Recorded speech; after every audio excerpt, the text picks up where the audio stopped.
बात्या को नहीं बदलिना आकलन न्यूजकट परवर्ती प्रसंग काली लघुचाप कथा कहुई 24 डिप्रेशन दक्षिण अंडमान सागर केन्द्रीय स्ट्रेट ऑफ मलाका निकट में घूर्णिबल सृष्टि हो सारी तार प्रभाव में बंगोपसागर में आसंता काली लघुचाप क्षेत्र सृष्टि हो पारे और दिनक पर अर्थात 24 तारीख में यह अधिक घनीभूत हो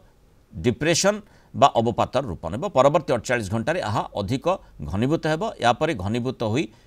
कहुच्छी जदिओ आईएमडी पक्षर ए संपर्क में सूचना दि जाए ना अवपात अधिक घनीभूत होगा कथाटी कहुच्छी किंतु जहाँ अनेक गुड़िए मॉडल आकलन कर 26 किंबा 27 बेलू यह बात्यार रूप नहीं पारे विभिन्न पाणीपाग मॉडल भिन्न भिन्न आकलन कर अधिकांश मॉडल रे किंतु दक्षिण आंध्र प्रदेश किंबा उत्तर तमिलनाडु अंचल बात्या स्थलभाग छुईबा अनुमान करा जाउछि